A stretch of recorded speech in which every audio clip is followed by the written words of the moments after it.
What will happen if an SHTF actually does happen tomorrow?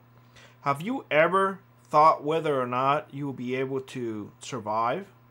Well, a lot of folks usually ask themselves that question, and they answer 9 out of 10 is like, heck yeah, I will survive. I have my $300 knife. I have my $1,000 bug out bag. I have my 50,000 bug out vehicle. I will survive. I'm here to tell you otherwise. I lived in Cuba for 16 years. 16 years of hell.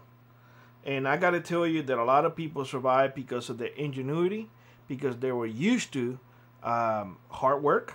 They are used to hardship. And quite frankly, they don't fantasize because fantasy is something they don't have the luxury of. Here in the United States, a lot of people fantasize, and I will be using that term quite a bit because it is the truth. Folks fantasize about an SHTF. They do fantasize about an SHTF because, quite frankly, men in the United States of America really have lost their purpose. They have lost their purpose as providers. They have lost their purpose as head of the family. They don't feel masculine anymore because apparently now being feminine is a good thing. Go figure. Where I come from, a man is a man and a woman is a woman. They're very defined. So, take it for what it's worth. I am speaking just my experience. Yours might be different. If an SHTF do happen tomorrow, here in the United States of America, I guarantee you that a lot of people are going to freak out. I guarantee you a lot of people are going to run to the stores because most Americans don't even have 3 days worth of food in their homes. They really don't. They go to the market almost every single day just to get a packet of steaks. Don't tell them how to slaughter a cow because, quite frankly, they don't want to know and they don't care to know. They will say that is animal cruelty. But if they sure enough eat the damn steak every Sunday, so hypocrisy much? They love chicken wings, but they do not want to raise their own chickens. I remember this girl who told me once, yeah, you should buy the chicken from the store because they don't suffer. They just come this way. I have to tell you that a lot of folks made me raise my eyebrows like really bad. Like I wonder how you can even walk and talk. You are above the dumbest individual that I have ever seen in my life, and you continue to procreate. Amazing. Where I come from, it is a daily struggle to eat your daily bread. Daily struggle. I'm not exaggerating. If you think that I am exaggerating, you're more than welcome to do your own research. I'm just telling you what I live. 16 years of hell. I gotta tell you all, it amazes me when I hear folks saying socialism is a great thing.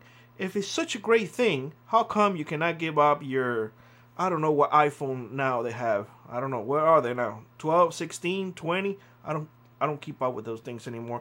I never did to begin with, but I don't even know what number they have now.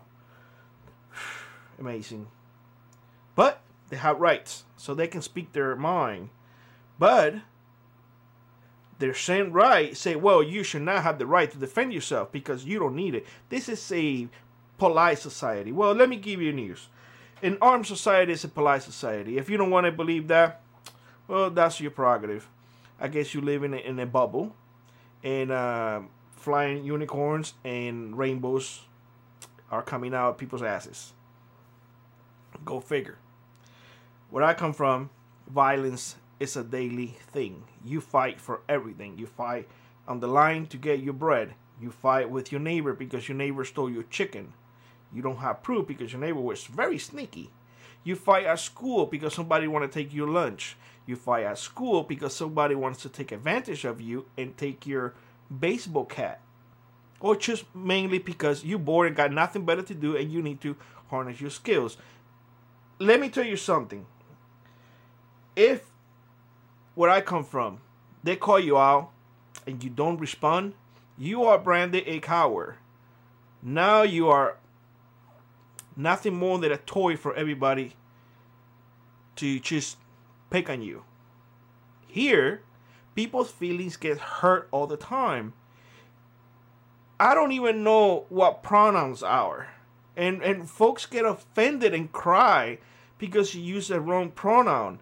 How about you continue to use what God gave you, and that's who you are, and forget about everything else.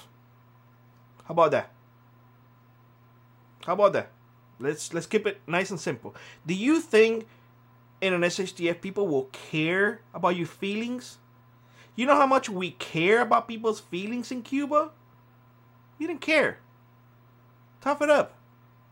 Who cares about you got your feelings hurt because you got your father scream at you because you were misbehaving and you now your feelings are hurt? Are you insane? Tough times make strong people. These United States of America has been living a gravy time. Therefore, no offense to anybody, but most Americans are very, very weak. Especially in the nugget. They don't know how to deal with any situation. They just don't. They're not equipped to do it because they believe that they deserve everything. That's another word that it drives me crazy when people say, I deserve. You deserve absolutely. You deserve an ass whooping. That's what you deserve for thinking that way. That's an entitlement mentality. Who the heck told you that you deserve anything? You earn everything. You work for what you have. You saying that you deserve means you taking away from somebody else so you can live your fantasy life, your BS life, your socialist life. Tell you something, you better pray that an SHTF never happens, because I can guarantee you, you will be the first one on the streets screaming, oh, all those preppers have everything, you should take away from them. I'll tell you what, come and take it if you want to. But I guarantee you, that rainbow color hair you have, don't do for the good bulletproof vest. I can guarantee you that. I'm here to tell you all that if you want this country to be great again, the future generations need to tough it up a little bit more. I'm not saying that they need to go through the same struggles like us from the third world country went through, but tough it up a little bit more. Teach your kids how to work. Teach your kids their responsibilities. It's a good thing. I have no idea how many folks I have seen